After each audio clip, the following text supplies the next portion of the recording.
like a Really, y'all don't know this, y'all in danger. I'm a threat. I'm a gamble with your life, cause you know that it's a Watch out for this shit, Imran. Watch out. じゃないですね。結構ね、ルイズ・プリモ選手の情報って意外と少ないですよね。少ないんですよ。SNS でね、このピザ生地を回しながら戦う姿の動画がですね、めちゃくちゃバズったんですが、そのバズった以上の情報が入ってこないんですよね。今度はピザ。Oh, Mario for the win. Did you like that? What do you think about that shit? Like, I saw your face when he threw the dough to the guy and he caught it. That is amazing. That's like Jake the Snake Roberts, only with pizza dough. Why not? And you could still make a pie afterwards. That guy, he should have been on Shogun. Dude, that was like if Mario was a professional wrestler, the drop kick. Did you hear about this new event they're at the Olympics this year? What is it? Oh, sleep running? It's straight out of the Shogun recaps, episode recaps. You know? Oh, it's I see what they're doing. I didn't get. It's a little pix. I see. It's a bang and run. There you go. Hey, there you go, folks. MCU'S Bleeding Edge. You know, breaking news. Here you go. We're not just a geek nerd comedy live stream. You know, whatever the fuck you want to call us or whatever. Fucking bunch of savage motherfuckers. We're also breaking news now, like cultural news, and like that's a new addition to the Olympics. They're gonna have a new event. You like the Olympics? You Olympics guy? You excited? Fuck the Olympics, man. All right, I can give a fuck less. I guess not. Yeah, I like synchronized swimming and diving and shit like that and whatnot and all that. I like some of it. I like track and field. You know, the whole world is interested. Yeah, I like the Olympics, dude. Come on, it's the fucking Olympics. I like athletics. No, it's funny how like everybody's into shot put for like a few weeks and then we forget about it, right? I'm actually feeling insecure with it. It's been 2 minutes and 15 seconds. We've been live and there's nobody on here yet. I'm looking at the counter and it's 0 and it's like, oh, it's Saturday. I don't usually live stream on Saturdays. So like, of course, you know, it might take a minute to get going, right?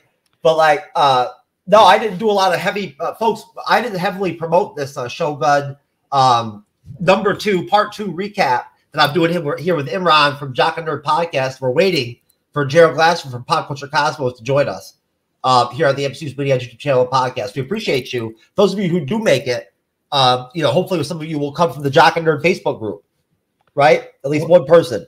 Somebody. Yes. Somebody. Or we're talking to listeners in the replay. Thanks for watching this back. Look, I'm happy to talk about Shogun one last time. Because honestly, after this, I think I'm probably Shogunned out, but this will be a nice way to close out, having some time, you know, after the finale and having watched the whole series, you can sit with it. You get some perspective. And that's, so do you think I planned it well, like to do the recaps? I took a week off, right? Yeah. Set 2 of them. That's it, yeah. Right? And then we're moving on. We got all new shows to cover and all that and whatnot, right? We're done with Fallout in 1 week. So plus, for, like anybody hasn't seen it now, you can binge the whole thing. Like it's the perfect time to watch Shogun. You don't have to wait. You can start episode 1 and work your way all the way through. And I think some people sometimes wait and don't watch it live, specifically to just binge it later. If you didn't watch Shogun, man, I don't know what to tell you. I know. There's some people that didn't. That's what I'm saying. But now, no, I'm just kidding. That's all right. I feel like people get busy. Life happens. Yeah, no, but I feel like it's gonna have a lot more eyeballs moving forward, right? More people are gonna discover it. Oh yeah, everybody heard the word of mouth. This was a water cooler show, and it's rare when you have those.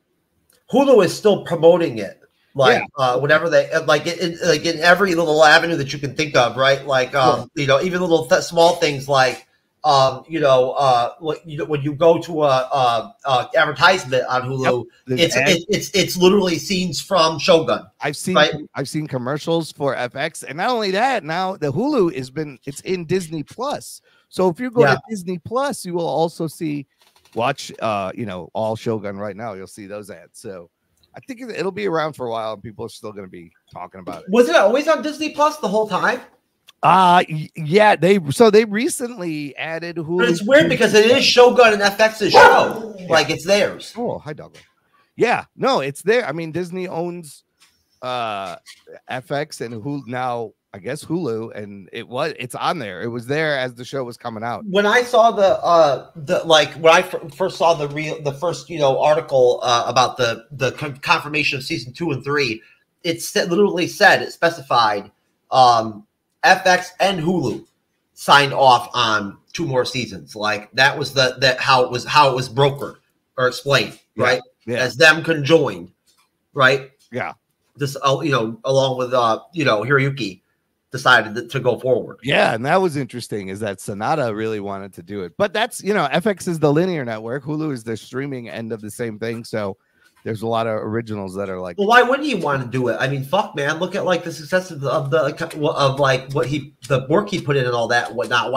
I'm sure on his end, he probably sees the same thing we do, which is the way that they left the first season. We can call it that. The way they left it, there's space for them to move right on. Well, I want to talk about this, but I want to hear Gerald's thoughts too. If he's what should we give him some more time? This is the reverse curse of like when I did the annual recap show with him when he came on, and it was a shit for me. Yeah, my Wi-Fi, and it was all fucked, and I wasted his time. This is like the curse. So Disney merged with Hulu in March of this year, or Hulu merged with Disney. Hulu showed up on Disney in March, so the show had been running at that time. But with Gerald, I think we should wait. Yeah, I don't want to like start on my outline or anything like that until he comes in. So in the meantime, I think we should probably do like a full down deep dive into like either the bearded lady video or this one here. What's going on here? This fine gentleman. The gentleman. He seems to be humping the wall where there's a picture. It's her belly button. Are his pants down? Okay, there's an advertisement. This, of course, occurred in Shogun episode 2, folks. Oh, this is a bonus blooper reel from Shogun episode 2. What is he? Is he banging? Is he fucking the wall? Yeah, he's fucking a poster. He's fucking the poster. Okay, it looked like in the belly button too, which is odd. That's like right where her belly button. Well, what would the Jock think of this? Some of these fucking video clips I play and shit. I mean, he's seen some weird things. He wouldn't. I don't think it would surprise him. Maybe some of it. He would appreciate it. One of my favorites is going back to like when I dropped that fucking that TikTok everything can be a dildo video. Right when I did, and you gave me props on the jump cut drop, whatnot, all that, everything, whatnot. That's like I'm gonna treasure that forever. As like you like a moment of you like giving me props. Like, you know what I'm saying? Like forever. You were quick. Listen, it was quick and it was perfect. It was perfect. Yeah, it was perfect. An S-hole or a nation in decline. But in actuality, as I dive deep here, Europe is actually doing a lot better than we think. And if anything, the gap between Europe and US in terms of like performance is actually narrowing. That big red, that one red line right there is Yabu's line. Yes, Yabu. That alone is it's like up top there at the end. That's Yabu's shit. I thought that looked familiar. Yeah, but yeah, I go deep into the analysis, and yeah, I post at least once a week. You can also find me on X. Yeah, I actually posted a new one actually about the China's Belt and Road Initiative. It's quite interesting and my longest piece ever. Wow, it's just so interesting. Look at you. It's quite intellectual there, Jason. This actually explains me when I wear my Yamushige loincloth right there. You see that little drop off right there? Yeah. That's when I have the loincloth on, right? Like my knob bulge. You see that depression? There you go. And it goes back up, but Jeff, it goes back up after that. Well, there you go. There she is. Hey, Kim. Hey, I'm so sorry about that. Oh, don't be sorry. You got on. That's all that matters. I did. I had to put the StreamYard app on my phone. I was like, let me just do it with my phone. We were actually just going around the panel, Kim, and I was asking everybody, who do you think's got a bigger dick? Yamushige or Blackfoot? How did I know you were going to say that? I think Blackfoot does, but I favor him. I know, that's why I asked you the question. You know what I'm saying? What do you think, Sarin? Who's got the bigger private part down there? Yamushige or with this loincloth or Blackfoot? Who's got the longer sword? Blackfoot, Blackthorn.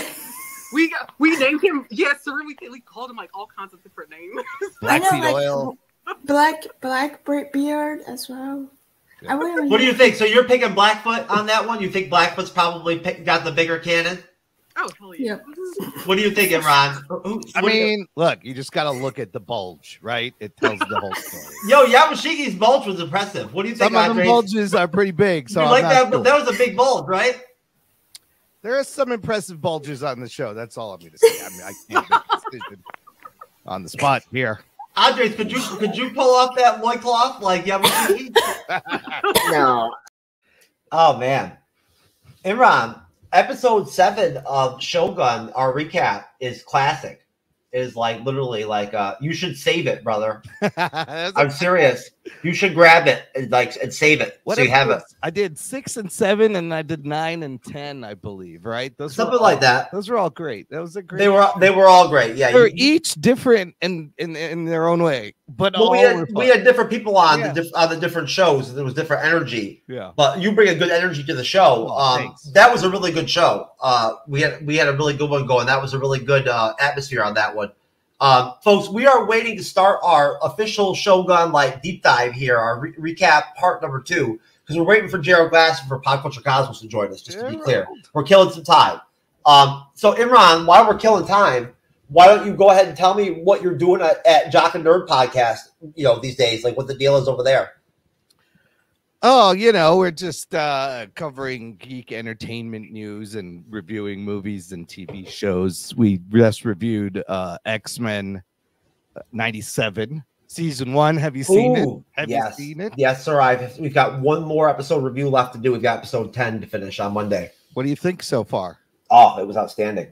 It's pretty good. It's pretty good. My only thing is, have you seen Invincible? No, I've heard about it. Oh. So X-Men 97 is great, but you have to watch Invincible because it's a little unfair to compare because Invincible is R-rated. It's graphic, violent, sweary, and they're longer episodes. But man, that's probably X-Men 97 is like the best X-Men adaptation I've seen yet. Invincible easily, along with The Boys, is the best comic book TV show that's out there, easily top. Yeah, Boys and Invincible. It's tough when you haven't watched certain stuff and everything and whatnot, and a lot of people that you meet tell you really good things about certain TV shows or certain movies, right? You just haven't seen them. Hey, there he is. Hey, Gerald. Oh my God, Gerald. Computers suck sometimes. all I'll say. I figured it was the curse, Gerald, like that. Remember the last time you came on to be on the panel was when I tried to do an Andor recap or some shit with you or The Mandalorian or something like that. Remember my Wi-Fi hotel was garbage? This was like payback. No, my 1995 486 Pentium with the hamster running around the habit trail didn't get itself going until just now. So Hamster got tired. Hamster exactly. Yes. Well, we've been stalling and go ahead and get out of the way, all of the hardcore, heavy R-rated, video clips and whatnot, and all that. While you weren't here, you know what I'm saying? Go ahead and drop them. You use the all the good stuff. All the good stuff. Because because Imran he's into that wild and crazy stuff. Gerald, it's so good to see you. It's been a while. It's been a while, my friend. Always good to hear from you. Thanks. You too. I see you. What are you hanging around this guy for? I know. I feel like Casanova over here. I put you guys together, it happened. Listen, Jeff saw me standing at the back of the room at the party, just standing at the corner. I picked it up at the back of the bus, baby. Yeah.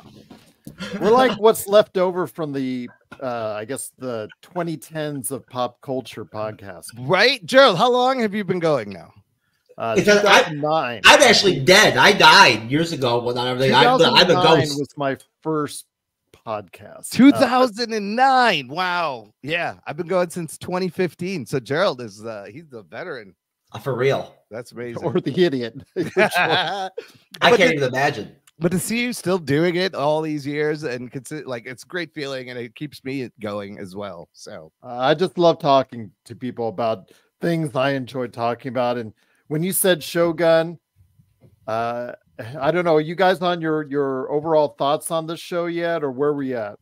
I waited to start my official outline. So, folks, we're going to start our Shogun actual, recap show now. The whole Imran and Jeff show that Imran and I have always I'll watch that. We always wanted to do it anyway. We were going to try it out over there. That was our best shot. Yeah, we did a soft pilot. I hope we'll see what happens with it.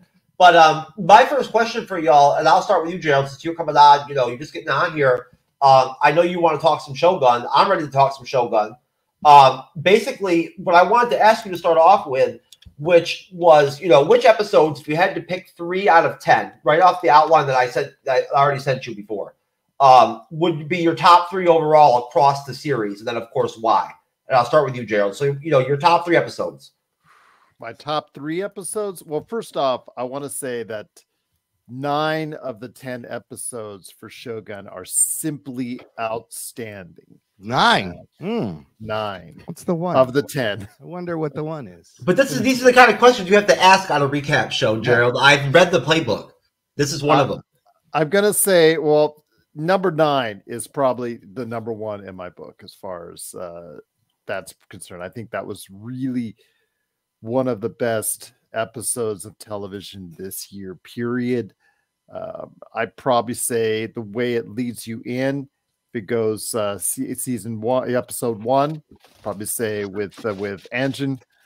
I think that probably would be a good one as well. But I also want to go ahead and give the Servants of Two Masters episode 2 as well. 1, 2, and 9. Although again, 3, 4, 5, 6, 7, 8, all great episodes as well. Episode 9, A Crimson Sky, I think really got the series to its heights and the climax as far as it's concerned before episode 10. It's tough to just make those. They have to boil it down to those 3 episodes, isn't it? Yeah, it is because the middle episodes, for varying reasons, are really well done as well. So yeah, I had a great time watching it for 90% of the actual series. So. Gerald, did you watch the original and or read the book at all? I did watch the original series with Richard Chamberlain. I was surprised why they asked cosmojarvis to do the same type of look and beard and things. Like, were you really trying to go for that same type of route as Richard Chamberlain? Come on, give me a break here. But okay. Yeah, I did read the book as well, but my main memories, because that was such a long time ago, was more of the TV series at that point in time, which again, if you're old enough as I am, you remember captivating broadcast television audiences, because we loved as a group those huge mini series that were around the late 70s, early 80s. It just seemed to captivate us as a general audience, because that was special. That was event pop culture for like a la Battlestar Galactica, right? No, that's a series though. That's not a. No, you had like the Thorn Birds. I remember that was a big one. Roots was the big one. Yes. Yeah. So those are the late 70s. That was more of a mini series that was that was there for the entire public to watch and just be captivated by, because you knew it was limited in the time that you would be seeing it, as opposed to Battlestar Galactica, which was a series which was episodic, looking for different seasons. But yeah, Roots, Shogun, those were epic mini series at that point in time. Roots was absolutely well done. Shogun, the original, was, as I look back upon it now, maybe not all the best for all the different together reasons, but it was late 1970s, early 80s type stuff. So again, this was so much better for 90% of what you're seeing, and so much of a better representation of the novel as well. Imran, the same question to you, sir. Pick your 3 episodes, please. Man, no, I right away I agree with Gerald. No, episode 9 is the best out of the whole series. It is fantastic, and then it is like kind of it's called Crimson Sky for a reason, right? It's the big, and then there's kind of an epilogue and a decompression episode. That's episode 10. But I also like the Ladies of the Willow World. I thought it was very good. Yes, when we start getting more flashbacks, right? And how Lady Ochiba's character starts to get informed and changes, and you see all these connections. That was great. And also, I think the first episode is fantastic. It sucks you in and you want to keep watching over and over again. And the finale is not bad. It is somewhat satisfying. We can get into the finale.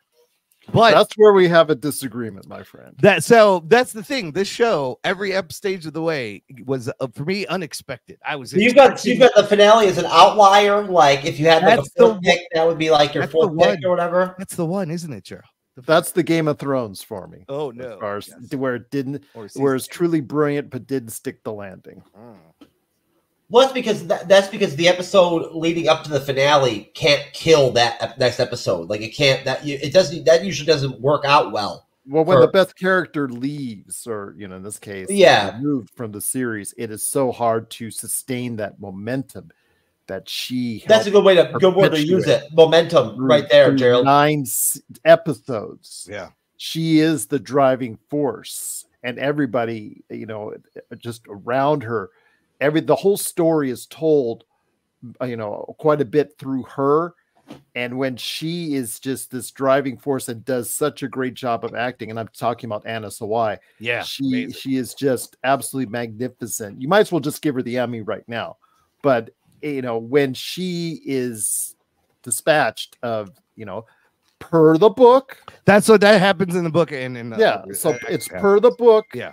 It's just that this epilogue episode with the flash forwards of as a cosmojarvis character as an old man, and Yabashigwe, like going in and out of whatever he was doing, throughout the entire. Okay, am I crazy? Am I not crazy? Oh, was I just trying to put you on?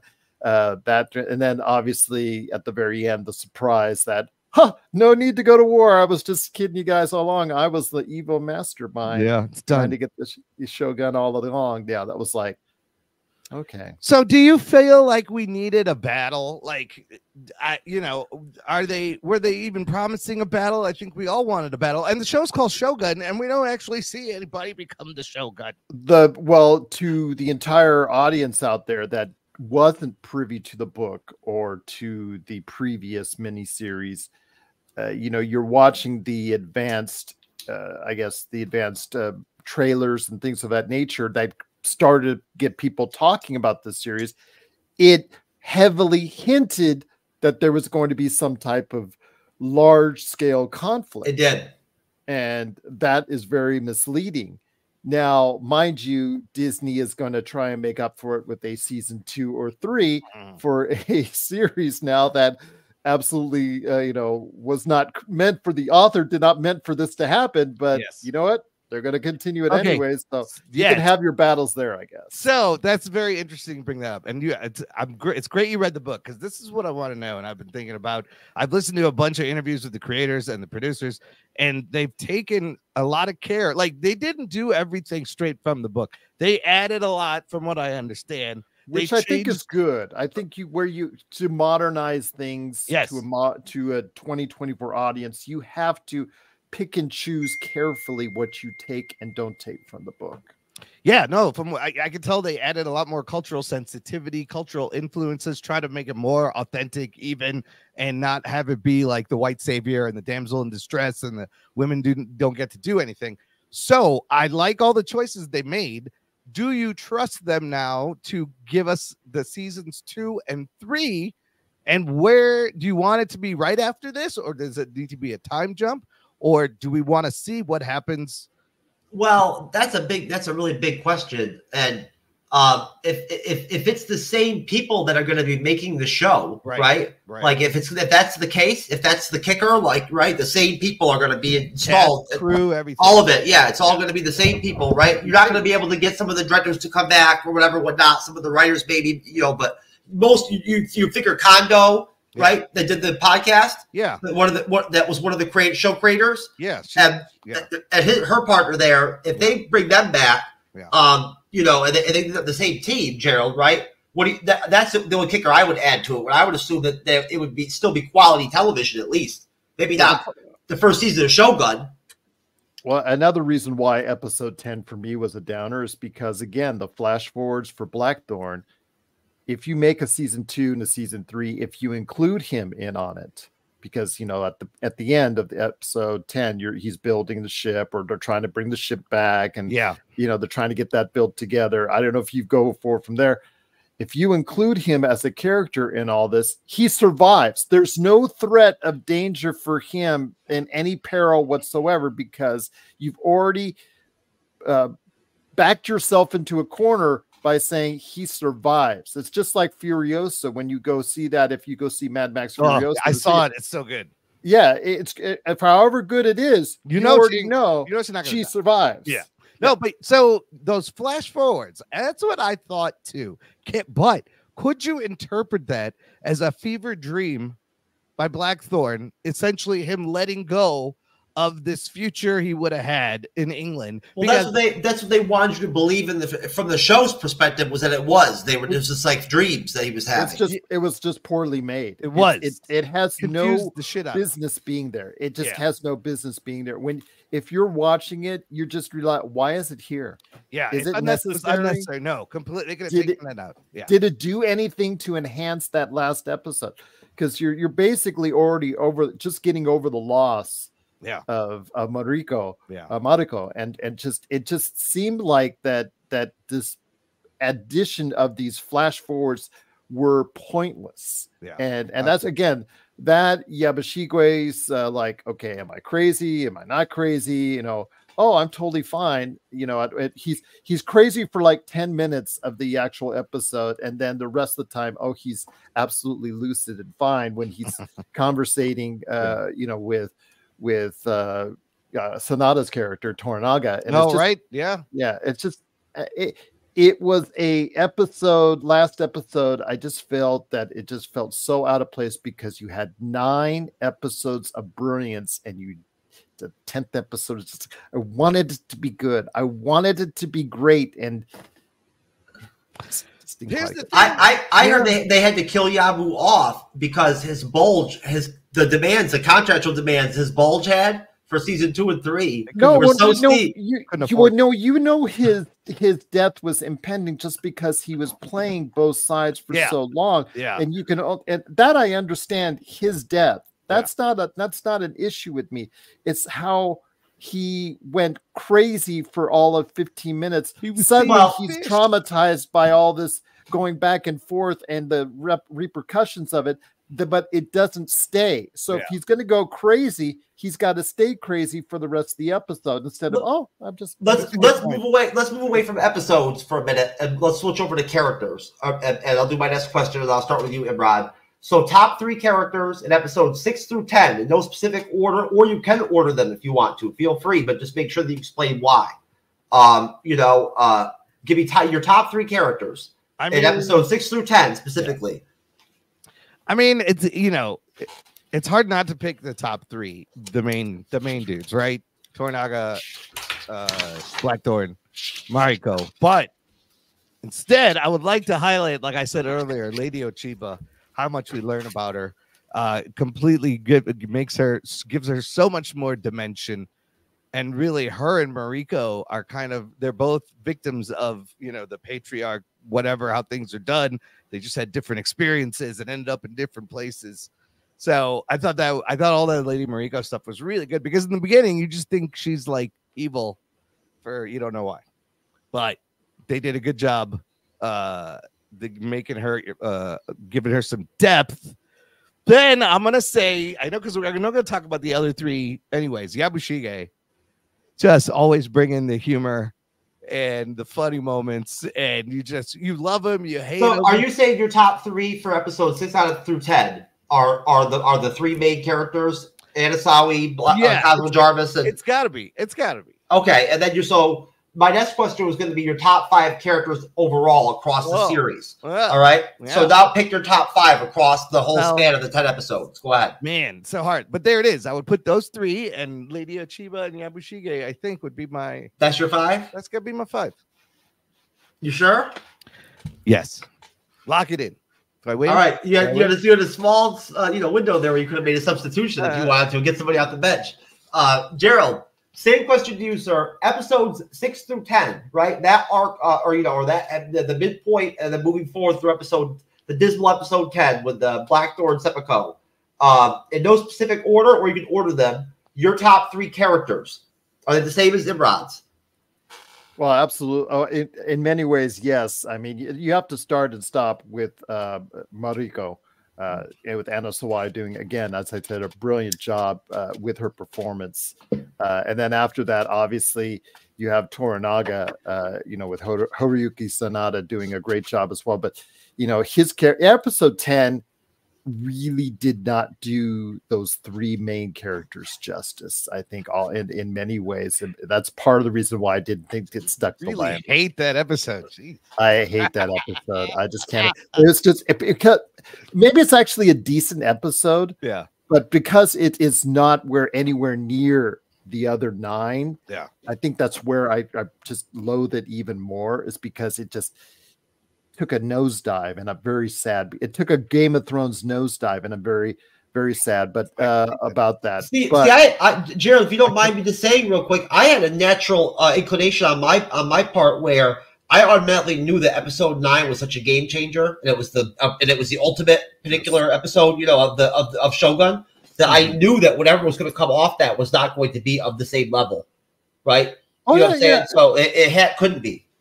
But again, where the character direction for the 3 main characters that were there, Yabashikwe, as far as having Toranaga, and also as well Blackthorn. The 3 favorites of that mine, to answer your first question, was Mariko, Toranaga, and Yabashikwe. But again, at the final episode, just did not give those 3 main characters left the bit of justice, I think, fleshing out that I think they deserve. I mean, we don't even get Mariko's funeral. They just jump over it, right? He wakes up and she's buried. And I was like, what?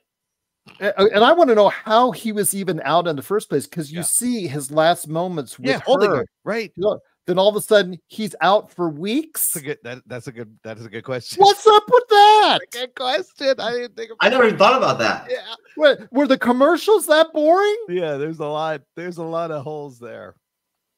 So yeah, no, but look, Toranaga, ultimately, what a great character in the back half, because while the first half, you really didn't know what the plan was, right? He's holding. You thought he was this great guy that you support. Yeah, as a leader. You had and you don't know what he's doing. He doesn't tell anybody anything. And for him to lose these characters in succession, his son, then Hiramatsu, then Mariko, like it forced him to open up his emotions, and we start getting more. So I felt like he really opened up by the end because of these losses that some he planned for and some he didn't, and just improv'd around. Like that is a wild journey. But he was smart. He knew I can't take an army into Osaka. I will be slaughtered.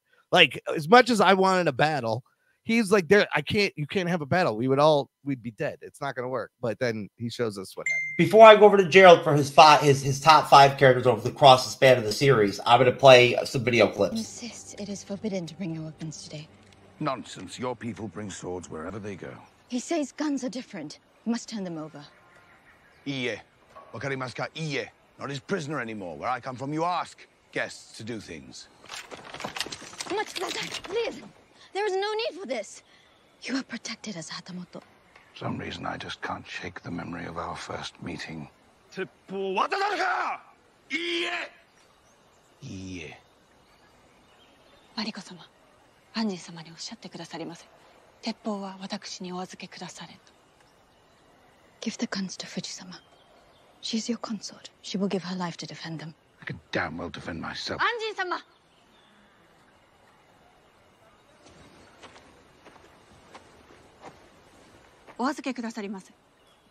Get him, Fuji.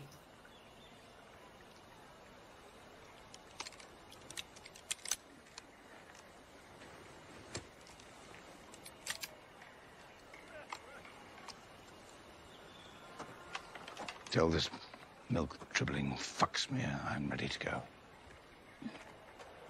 心得違いがあったと丁重に詫びておられまする。鉄砲。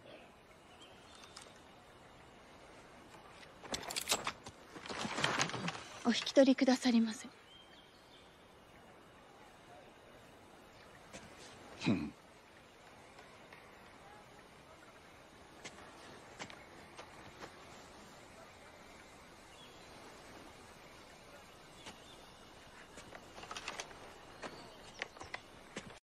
このような夜更けに何をしておる。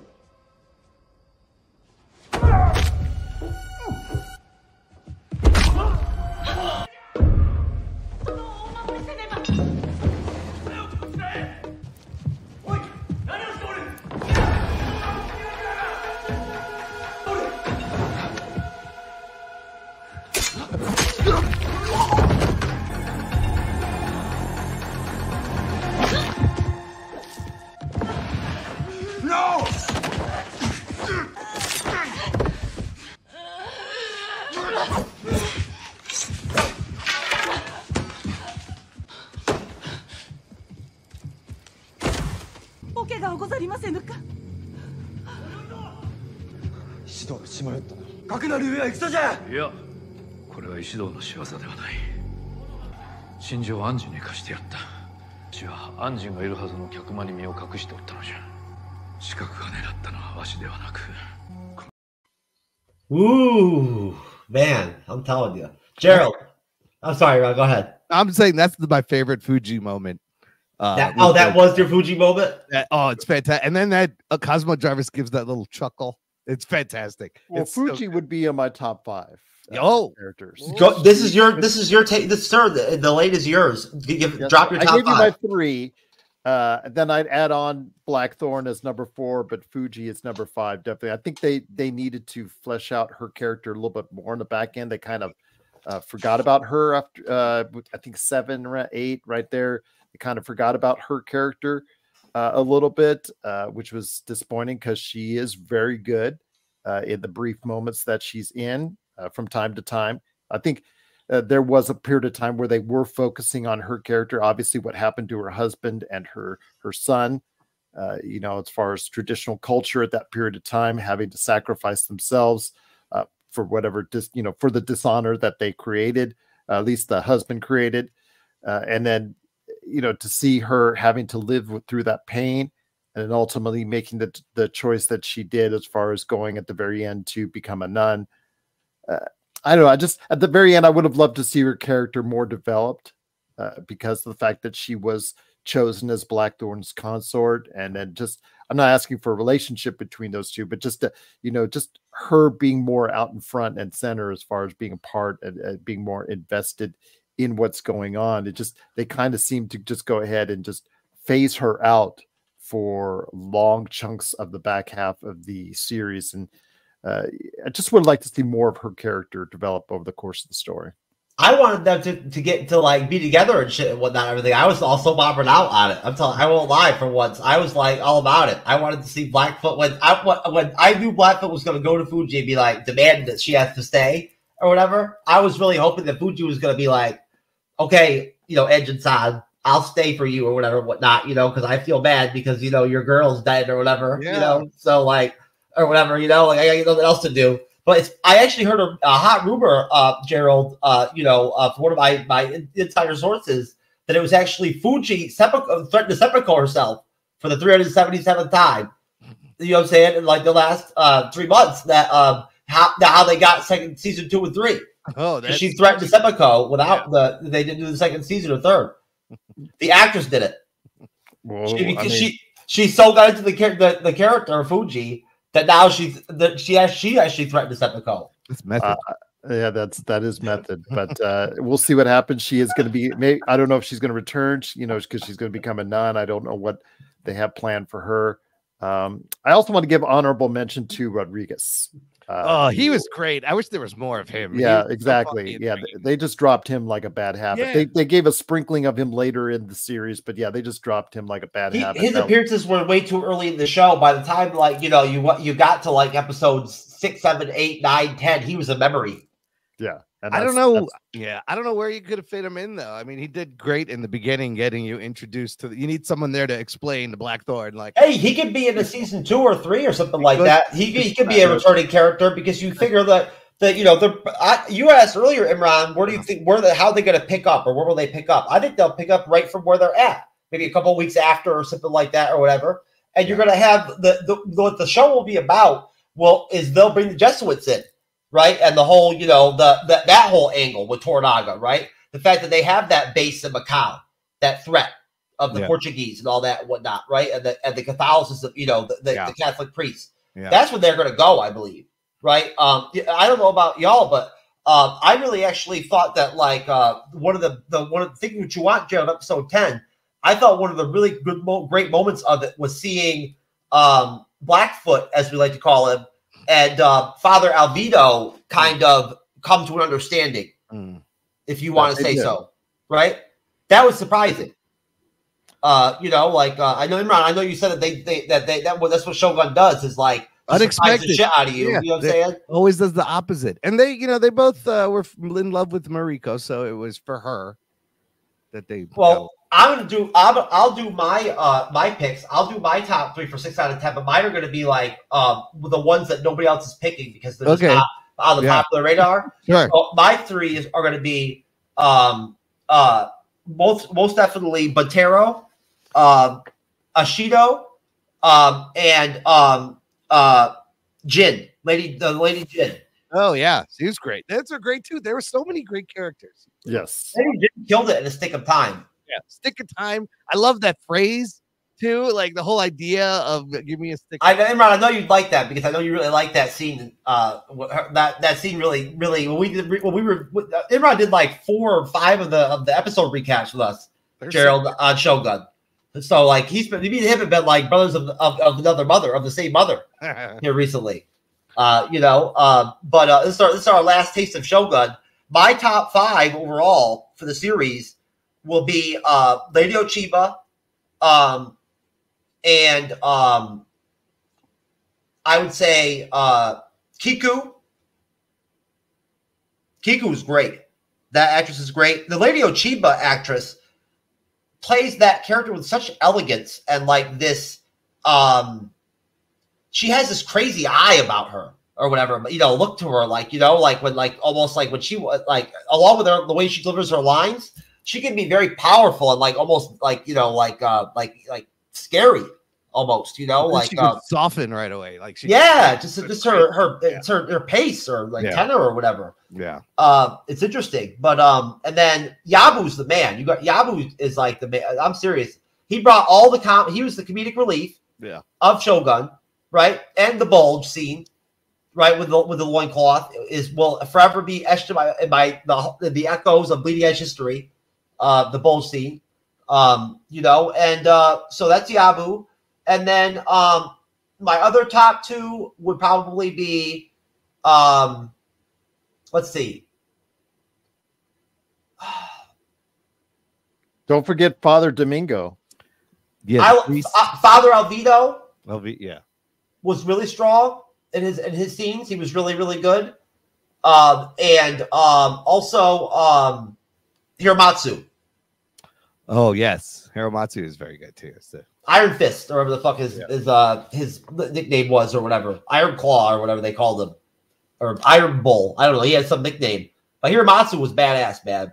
His episodes. And I never picked my episodes.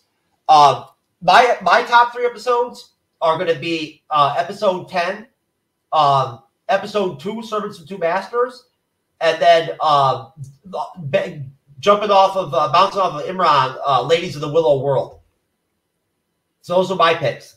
Eightfold Fence is up there too. That was a really good one. That one's good. How are you not going to put 9 in their list? Come on, 9 is like the. Because I'm trying to be oddball here. I'm trying to pick the stuff that's not super popular right now. I get you. I could easily just pick Anasawi and cosmojarvis and Hiroki, you know, Sonata as their characters as my top 3. But it's obvious, right? Like that's obvious. Yes. There's a lot of other great characters. Somebody's got to talk about these other names so that we can discuss them and we can flesh them out, because Shogun would not be what it is without Ishido. Did you think Yabushige got his proper deserved fate? And how did you feel about him throughout the show? Because he's hilarious, but you get mad at him because he's always in it for his self-interest. Playing both sides.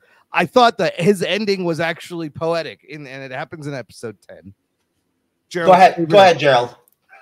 Oh, again, as I told you guys earlier, I just thought, you knew it was coming. When he played both sides long enough, like he did throughout the entire series, his ways are going to come to an end. And I understand him feeling guilt because his actions led to the death of Mariko. Yeah, I understand that, and you could, that would have been a great part of episode 10, that he could convey that, but and he does to an extent. But the fact him going crazy for 15 minutes and then fine.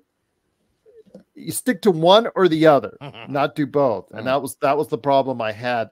But that demise, his demise was already destined by episode 2 or 3. You already know, because he's playing both sides, where that's headed for him, because that's just a narrative that's going to be coming about. When you watch enough TV, you know that the guy playing both sides is going to eventually get burnt because he did it too much. But did you know by who? I thought that Toranaga having to do it was kind of, that was obviously very, very good that they put that part of it. Yeah.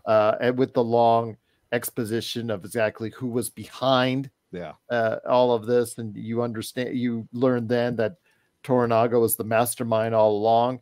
And so it's a great way to get the confession and the story to, during this thing. And then I even love the line, like, why should I tell the future to a dead man? It's like, just tell me anyways.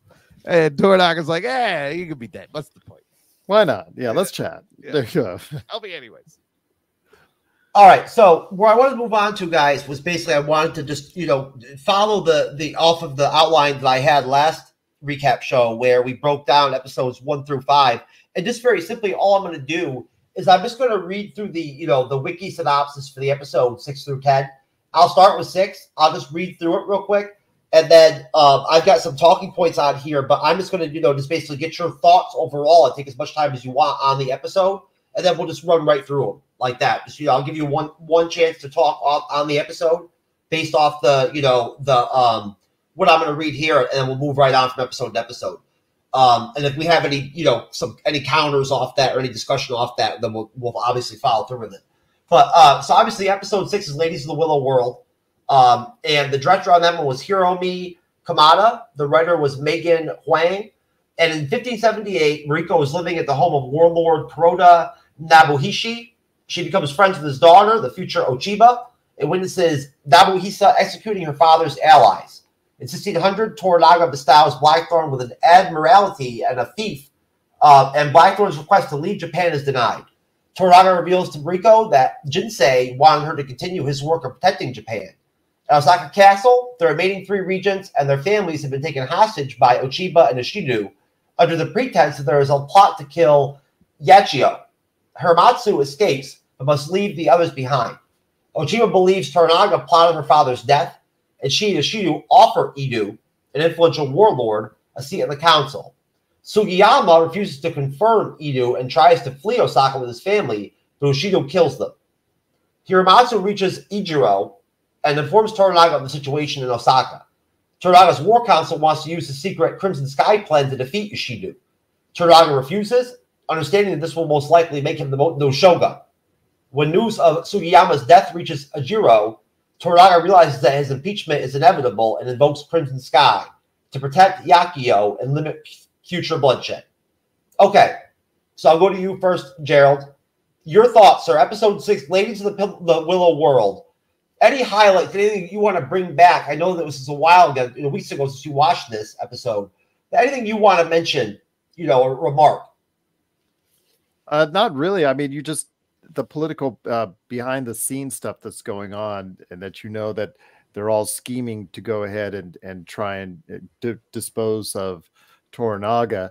One of the things I would have liked also as well in the beginning episodes is just more dissension on why Toranaga is such an outcast. I would have liked that a little bit explained a little bit better, outlined it a little bit better, as why Toranaga is such an outcast to the rest of the council, the rest of the warlords, and explain why he's in a self-imposed exile in the first place. I think that would have been little tiny bit better, just as far as a little nitpick from those early episodes. But as it goes on, you understand who Toranaga is and why he's considered a threat, and the fact that they want to get rid of that threat, and how they utilize trying to get rid of that threat is creative. It's good, and I like what they did in this episode to go ahead and build up to that. Imran, the famous brothel scene is in this episode. Yes. Now I know you want to say something about that. Jin also makes an appearance in this one, a really good appearance, when she negotiates the price of Blackfoot's pillowing. Oh, right. So she had a solid scene too, right? So this episode had a lot of good stuff. That's right. This was the sexiest episode you are gonna ever watch, where nobody takes their clothes off. But man, the sexual tension was there. The shots of the neck, between Mariko and Blackthorn. Yeah, Kiki was offered to Lady Rico to join them. Yeah, and she doesn't. And then just the brushing of the hand as he walks off with her. This is the one where she's translating, right? And she does that thing where she goes from third person to first person. Yes, it was deep. And you're like, oh, this is what she really thinks. This is coming from her now. That was amazing. And the way they shot it, how the Lady Jin kind of fades away in the background and it focuses. Oh, it was fantastic. The directing is awesome. The directing is great. And then, of course, we get to learn about Crimson Sky in this episode. That got me super excited. I was like, this sounds amazing. And Toranaga doing the thing where he's like, I don't want the power. I don't want to be Shogun. That's, of course, what you say when you want to be Shogun. You say, I don't want to be Shogun. I'm doing this for Japan, not for me. But yeah, when he said Crimson Sky, I was like, yes, I want to see that. Let's do that. That was a Braveheart type material over there for a minute. Without question. Yeah. Right? Yeah. No, but was there anything else for episode 6 looking back, Imran, that you want to point out or anything? Now, this was when Ochiba kind of steps in and starts calling the shots. This was the episode where she kind of steps in and is like, you know, she was calling the shots before also, but now we know why she thinks Toranaga set all this up and killed her father. And I know in the book it also says like she's kind of in love with him, but they don't really allude to that here. She just blames him. Yeah, pretty much. So no, that's about it. That's all you got. Then we'll and that's all you got, Gerald. Then we'll move right on to A Stick of Time. Now that one was directed by Takeshi Fukunaga, and it was written by Matt Lambert.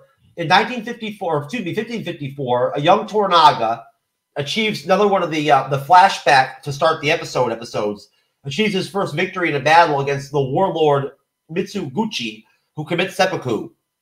In 1600, Toranaga meets his estranged half-brother, Saiki Nobutatsu, to discuss terms of merging the two armies to invade Osaka as part of Crimson Sky. Saiki reveals he has been offered the 5th Regency in place of Sugiyama, and Toranaga must either surrender to the council in Osaka or face imminent war. Saiki also informs Yagushiki that his general has been executed, ending his chance of successfully playing on both sides. Toranaga refuses Bantero's request to kill Blackthorn, which I thought was a really great scene, and Mariko's request to be allowed to die. Toranaga informs Saiki of his intention to surrender and declares a veto Crimson Sky, despite protests from Nagakado and Yabushiki. Kiku and Nagakado conspire to kill Saiki at Injiro's tea house. Saiki attempts to flee the ambush, but trips into the tea house pond. However, Nagakado attempts to kill Saiki. The former slips and fatally hits his head on a rock. Episode 7, Imran. Thoughts, sir? Man, so this is like the first of like the holy crap endings that they give us. That ending was wild. I had to rewind it. I was like, wait a minute, what just happened? Did I just see that? What did he slip on? What he slipped on that rope. Remember Kim said that it was the rope. The rope. The rope. So that was crazy. Yeah, the half brother thing was some great drama and tension. He didn't know which way it was gonna go. Their dinner conversation is fantastic also.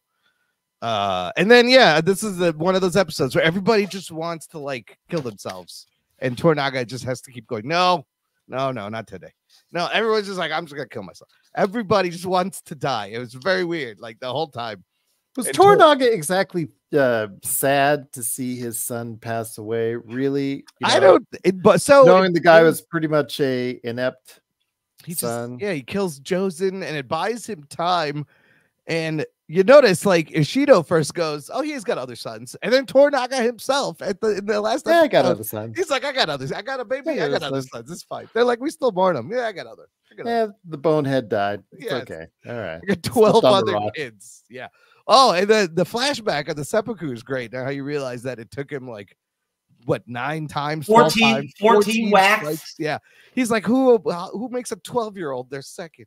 That was great. Like, so a little backstory on Toranaga. Was that our first? That was our first actual seppuku that we got to see where they actually did one. I think that was the first most graphic one. Was that guy? Yeah, the guy in the beginning. What'd you think about that, Gerald? That was some hardcore shit, huh? It's good. It's good to see. Well, it's good. It's good to see. You know, that obviously the ramifications and the repercussions of it.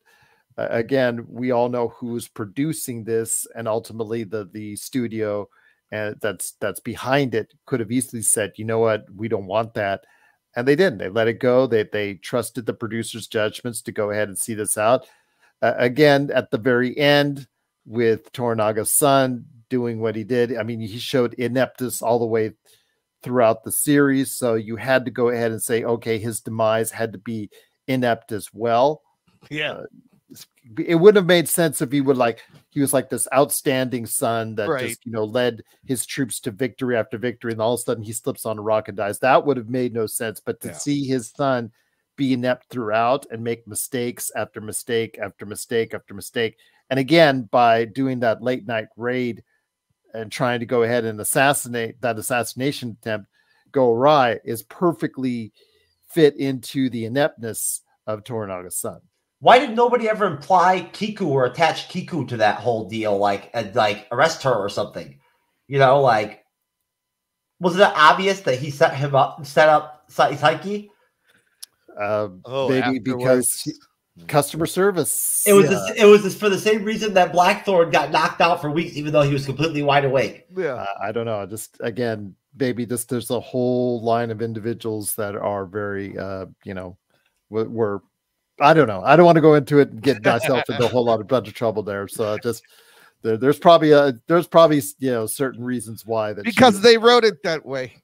Yes. There was a lot of there was Jin giving the dirt to Omi, right? You know, on Blackfoot, on Blackthorn at the brothel. How he really was he's really into, like, you know, Riku and all that and whatnot, you know, there was that going on. She knew everything. And I just love the whole idea of like female business owners in feudal Japan. Like these women who had agency and were running businesses. Like, you don't see stuff like this in this time.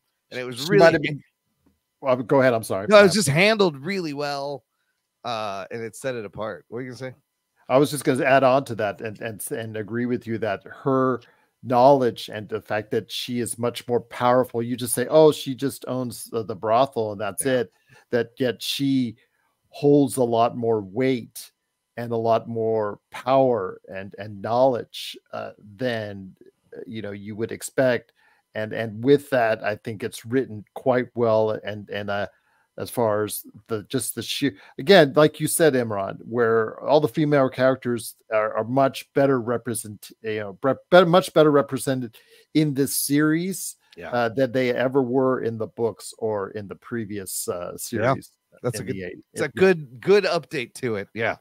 So, while still incorporating, you know, the authenticity of of wife beating that was accepted. Yeah, you know, and things like that and whatnot, you know, during this time period, right? To remain authentic, you know, to like the time period. Yeah. They showed that too. Yeah. No, and of course, this was the episode where we had the stick of time scene with Jin, where Jin called Toranaga out and said, you know, I don't believe your shit. I don't believe that you're sick. I don't believe that you're dying or whatever, whatnot, or you're giving up, or you don't know what was going on or whatever.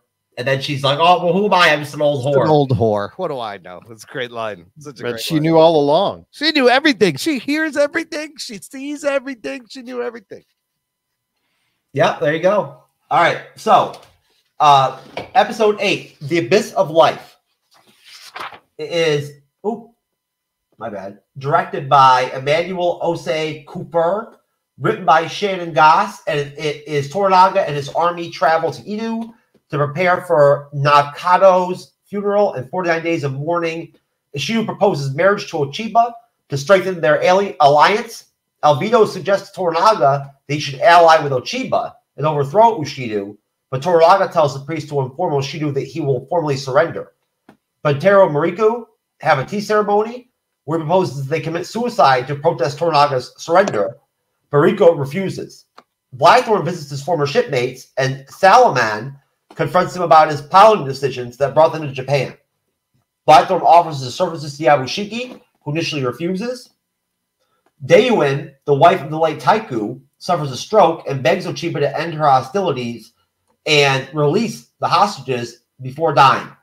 Toranaga's vassals sign their names to a formal letter of surrender. The Hiramatsu commits seppuku in defiance. Toranaga reveals to Mariko that Hiramatsu committed suicide to make his enemies believe his defeat was real. Yabushiki is thus convinced and accepts Blackthorn's services. Toranaga asks Mariko to travel on his behalf to Osaka. The next morning, at the resting place of his son, Toranaga thanks Nakado and Hiramatsu and vows not to waste the time they bought. So this was a really great episode, I thought. Yeah.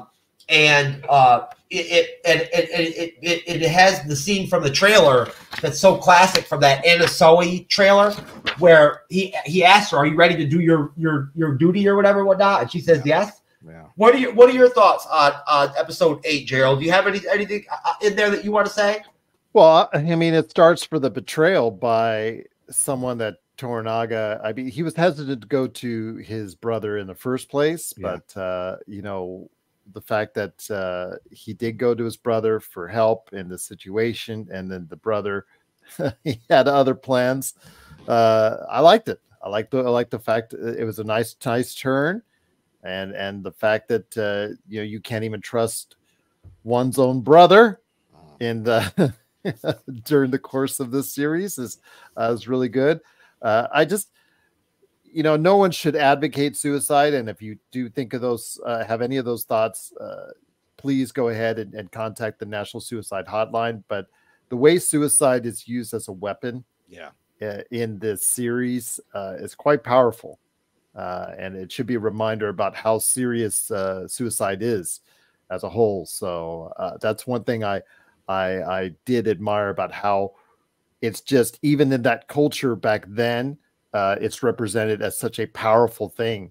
And, you know, it's just reminded of you as far as how today it's okay, a little bit treated a little bit differently, but still should be respected nonetheless as far as people's thoughts and heading to that point. And hopefully people who are thinking of that get the help that they need. But getting back to Shogun, again, the twist of having one's own brother betray you, you know, just leads to the twists and turns that ultimately led to what we saw in the finale. Imran, episode 8, sir. Any highlights you want to talk about? Anything specific? You know, this is when we get the Hiramatsu seppuku scene. I mean, just Toranaga's performance, Hiroyuki Sanada's performance at the end of that episode, where you can see on his face, you're not sure if this is the plan, if they decided ahead of time Yabushige would do this, or if Toranaga was expecting one of them to seppuku to show Osaka that he is down, but didn't expect it to be his best friend, his right-hand man, Hiramatsu. And you see it in his eyes. He wants to tell him, don't do this. And the words that come out are the opposite, are just, then die. Then if really he's calling his bluff, and the tears coming. Oh my God, it was an amazing performance. And the fact that Hiramatsu's son has to second him, also very tragic and sad. Buntaro, after going through all that stuff. I know. That was crazy. But man, Sanada deserves an Emmy just for that scene right there.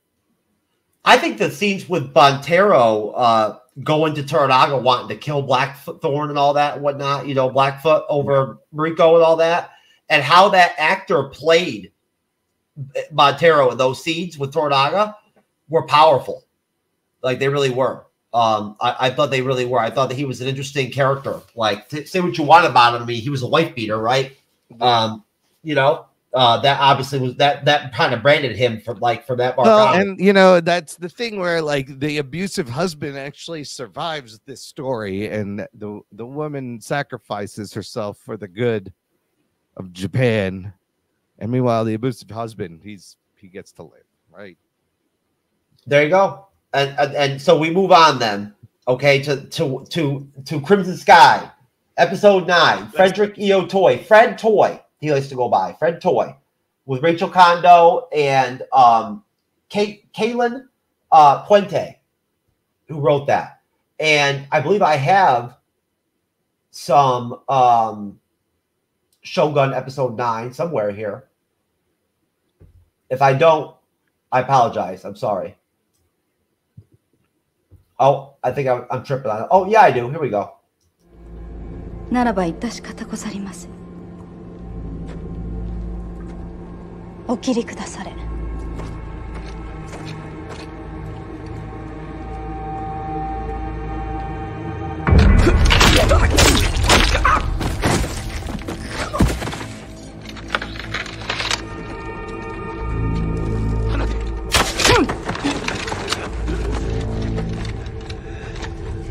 宮井殿、指揮をお願いいたしまする。光栄にございまする、マリコ様。起勢！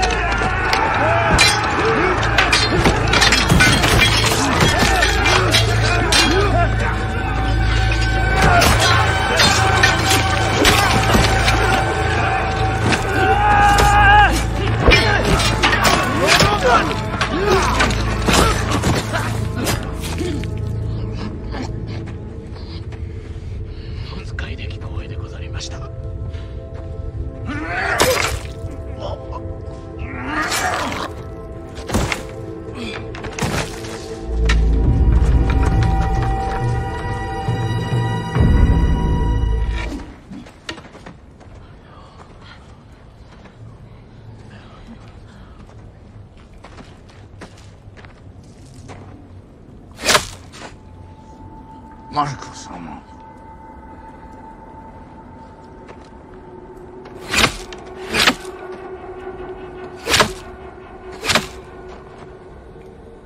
道を開けてくださりませ。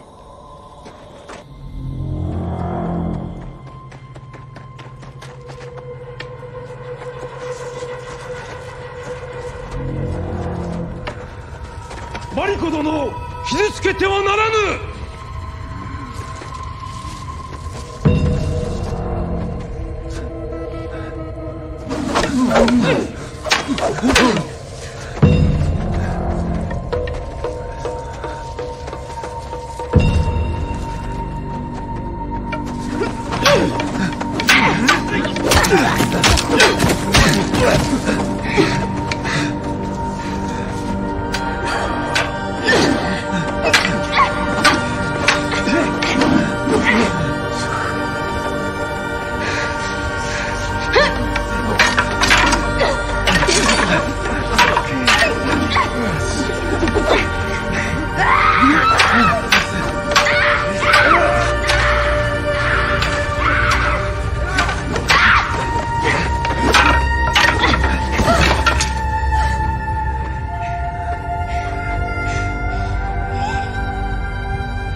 これだけの多勢を相手に戦うことはできませぬ。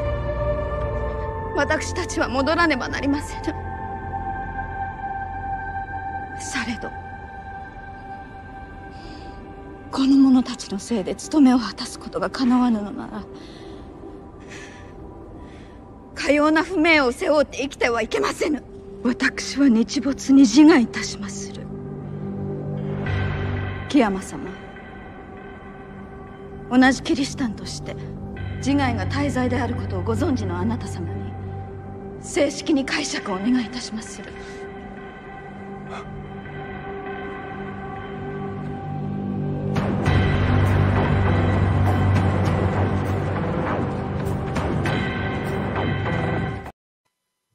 Okay. I almost forgot the bow, bow, bow.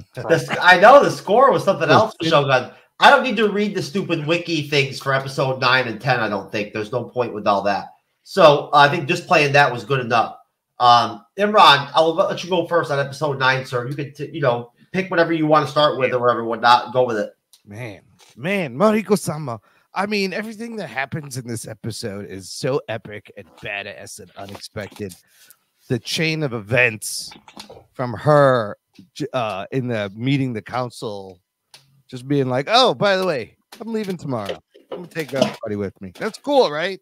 I mean, we can leave, right? Great. They're not hostages, right? No, you're not holding us here, right? All right, we're just gonna leave there. I'm not gonna be at the poetry thing. I'm leaving. See you later. And then that scene, and then to her seppuku attempt to Blackthorn stepping up the second. Oh my God. And then to the attack at the end, to the final frame of how they end this episode. Wow. Like probably one of the best hours of TV I've seen in a long time. This episode has everything. I would have only added one thing. Yeah. And that's Blackthorn. He's appearing from above. He's just kicking back, just looking, just like, watching from above. Yeah. I would have had him, because if he truly cares for Mariko, jump in. Or at least attempt to, because if he jumps in, then it looks like a savior thing. And that's obviously not what they wanted to represent. Oh, yeah. But I would have had him try to attempt to, and her just go, stop. Don't you dare. Whoa, don't you dare, and just shut him down. And I don't, if you care about me at all, blah, blah, blah, blah, blah, let me face this alone. That's nice. I like that. They were just chilling up there. Like, or he could have threatened to Seppuku. He was like, I'm just gonna watch this show. This is amazing. Yeah, and that's the only part I didn't like, because obviously it comes out later, about the feelings between each other and all that, and I just would have had that moment to add on to it. But yeah, it was really just a powerful scene that it was all Anna Sawai, and there you go. That whole episode, she's so good. So wait, Gerald, in the original, there's more romancy things between Blackthorn and Mariko. Well, that's the way it was. It's back then it was more about romancy things, and right. The more about you sold it almost the savior type deal as far as Blackthorn in the old miniseries and in the book, Blackthorn would have, Blackthorn would have jumped in. Right. That's the way it would have been written, because, you would not have let a female character appeared to be that strong. Yeah. Now it's more representative of what 2024 is. And you have a strong female character trying to do this all on her own. I still would have added that little touch just to re-emphasize that him just try. Yeah.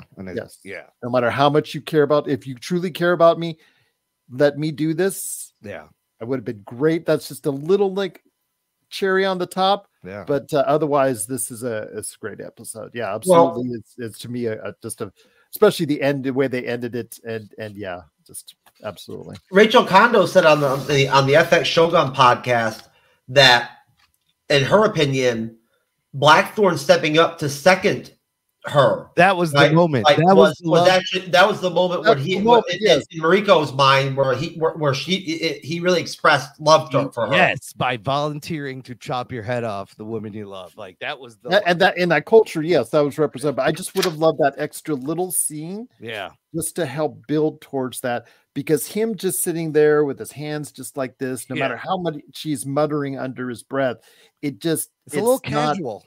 Yeah, it's very casual. And that's like, which is again, cosmojarvis, the way he's portrayed, Blackthorn is portrayed on it.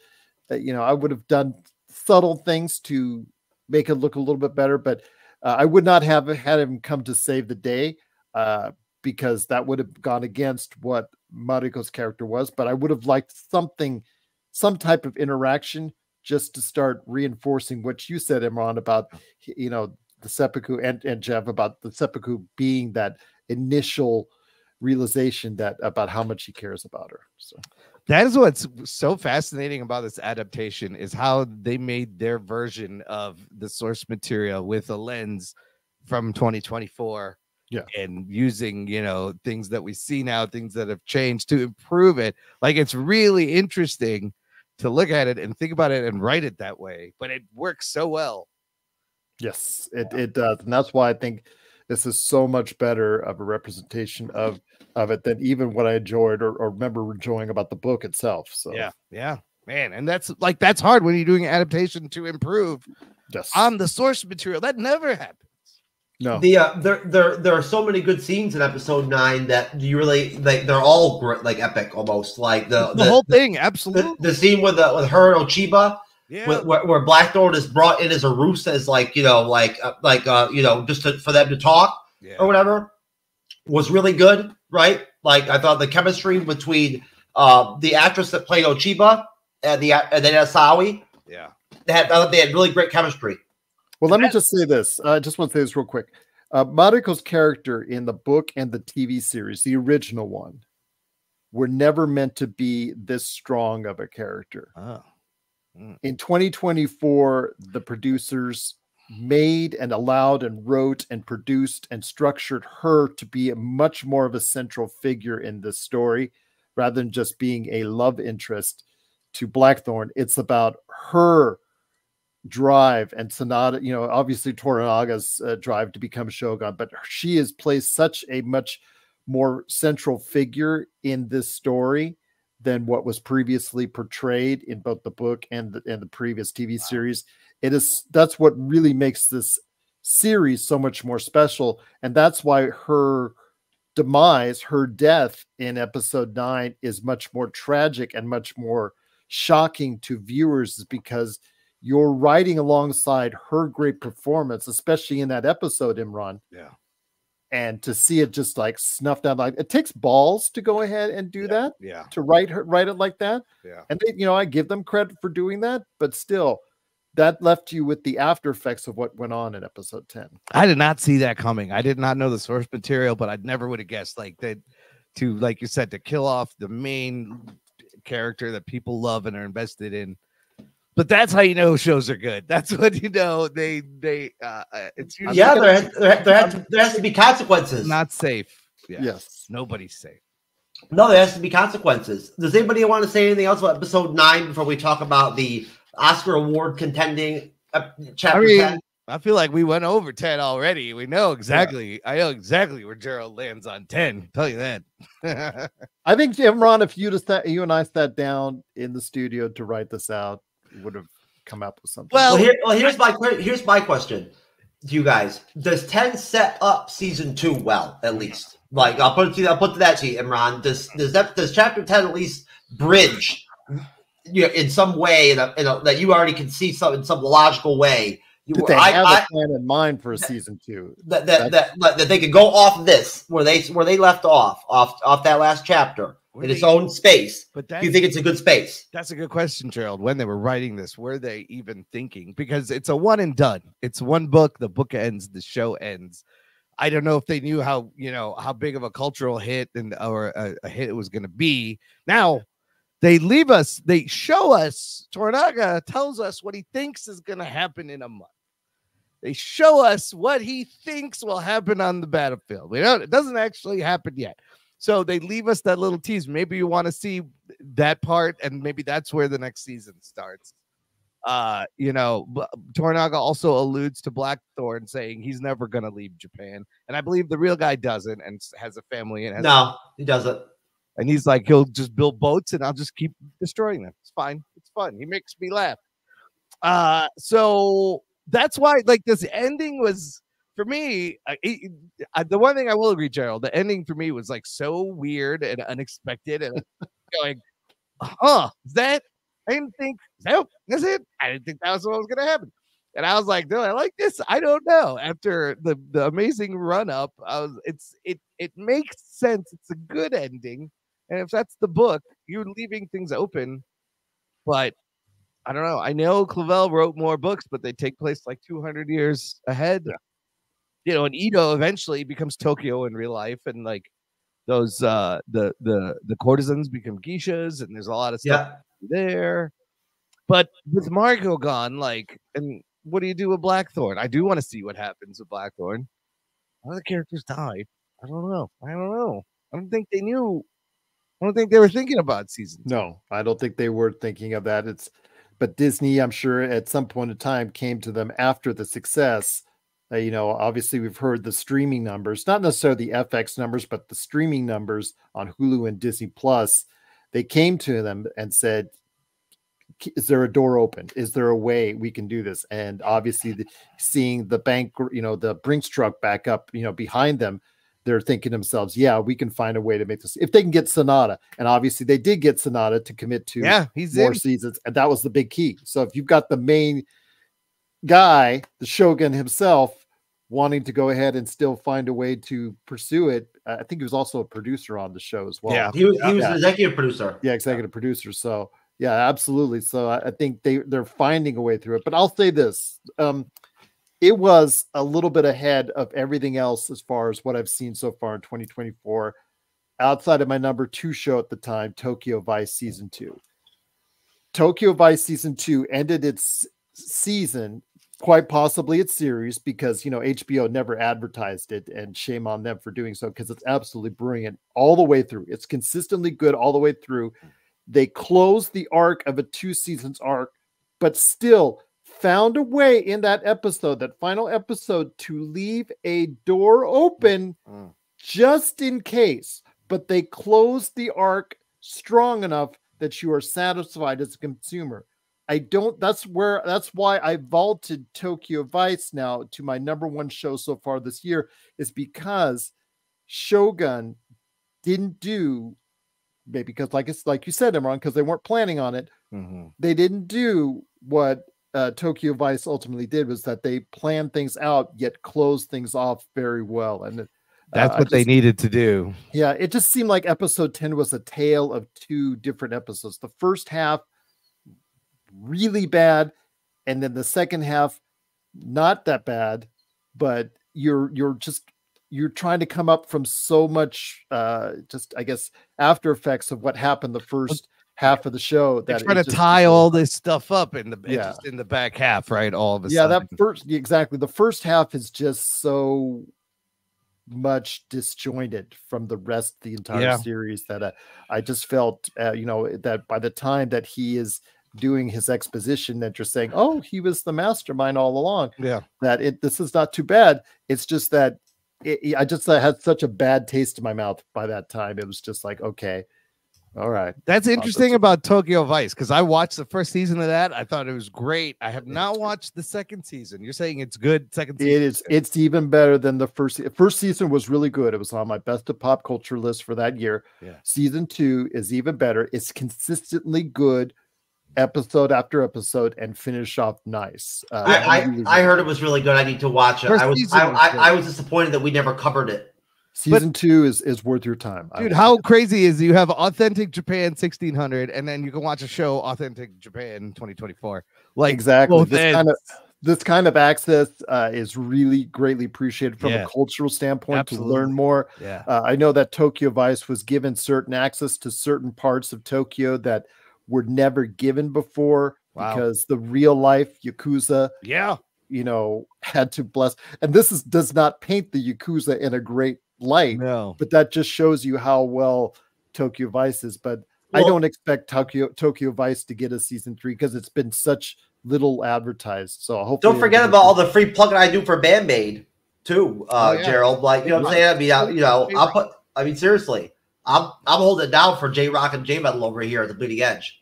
My Band-Aid poster. I feel like you would learn Japanese watching these 2 shows. Like, you learn a little bit. You do. And it's very interesting to understand the culture from a historical and a modern sense by watching these 2 shows. I only learned just enough to figure out how to pillow, to be able to go in and get Why does that not surprise me in any way, shape, or form?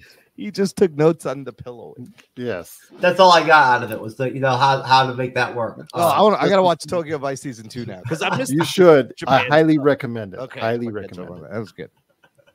All right, guys, listen. Why don't we call it there? Honestly, guys, I'm tired. I've got some stuff to do. I'm not even feel like plugging anything or whatever. What a way to end the show. I'm tired.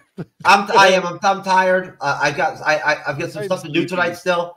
Why don't we just kill it? And I'll just thank you guys very much for coming on. And Gerald, I'm glad we were able to actually do a recap show and have it work out and no crappy Wi-Fi or nothing, brother. Look. Well, hey, as soon as my computer started to wake up, everything was all good. Hey, you made it, man. Me and Imran had to hold it down. We had to hold the fort down, just the two of us, without the full squad. Imran's so good. He's so good at this. Yeah, it's easy for him. It's great to see you, though, Gerald. Man, it was great. You as well, my friend. We've got to get together again on the air. That's because you were just fantastic, and I truly appreciate the time once again. It's in the archives. You did a great job on my show, and either which way, mine or yours, you or mine, we have to do this again. Absolutely. Everybody. He always comes on my show, so yeah, he's never tired of me. I'm due to come on. But we're in between cycles of TV series on my show, so that means that stuff is ending and new stuff is starting. The Acolyte's going to start. Or a warning? You're coming over? No, we're just it's one of those cycles. Stuff's ending, new stuff's starting. That means it's time for us to talk. X-Men 97, right? Is finished. It is. It is. People are loving it. Again, for me, it's a little harder because I was already adult in that era, so I didn't grow up with it. But I'm so happy for people that are in that age that that was their afternoon kids show, that are enjoying it thoroughly right now. That is who I'm happy for most. It's good. I think it's good, but to those who that's where it's from, because usually Hollywood lets you down when they bring back these things from your childhood. Yeah. And to see Disney and Marvel actually hit a home run with this to people of that age, it makes me feel good, because anytime pop culture resonates that well with an audience, it just reinforces why Imran, myself, and you love so much about pop culture. Oh, they definitely hit a home run. I mean, you called it. I feel the same way. No, that's well put. Yeah. Yeah. No, that is. I think that they really delivered, and they almost took it to a level that I think Marvel Studios never could have expected that it could have ended up being as good as it ended up being. Yeah. Which just makes it even more crazy to think about, why did they fire that guy Bo, whatever his name is, to begin with? Like, there's stuff behind the scenes that we aren't privy to. So no, I get that. You know, but the show was a little bit of a layup. Like, they could have screwed it up, right? But they had established characters, designs, costumes already. All they had to do is really pick up that tone from the thing, which they did exactly. And there was also the timing of it too. There was a lack of an X-Men presence in pop culture, right? For a while now, right? And then even what we did have there with the Fox stuff wasn't so good there at the end. So I think there was a vacuum there, right? Where fun. People are talking about X-Men a lot more now. Deadpool and Wolverine is going to add to that. So it's great to hear, but I don't think we're getting a live action movie for still a couple of years. They just got a writer. I don't think they're making it sound like that, like they're pushing that, like they're putting the pedal to the metal on that now. After the multiverse saga, after Secret Wars and Avengers movies, then I think that you bring them in a movie.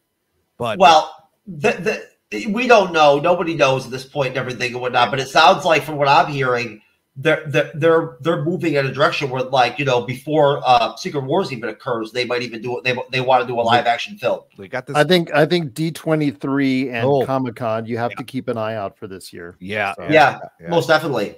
Especially for a Disney investor. Yeah, most definitely. All right, folks, listen. We're gonna do organic. We're gonna do like 1930s plugs, where we're gonna pretend we don't have the internet and the ability to pull up, like screen sharing and all that.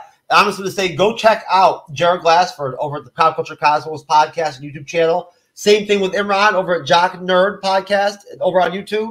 Good people, great hosts. Although, Imran, are you a co-host or a host over at Jock and Nerd? There's three of us. What is that? I do all the work. I do all the work. So the other two just show up. I don't know what that is. And you talk as much shit as everybody, and you but you take as much, you get as much shit as everybody. They terrorize him, and he terrorizes them. Yes, I do take the abuse. I get abused. Okay. All right, guys, listen, it was really good to see both of you. Everybody out there, God bless you. We're done with Shogun for the year. I don't want to hear no more, no seppuku threatening, like Gerald said. If you have any thoughts of anything like that, seriously, get help, call somebody or whatever, whatnot, everything, because we don't want to see anything like that happen. And thanks everybody. God bless you. Enjoy the rest of your weekend. Peace.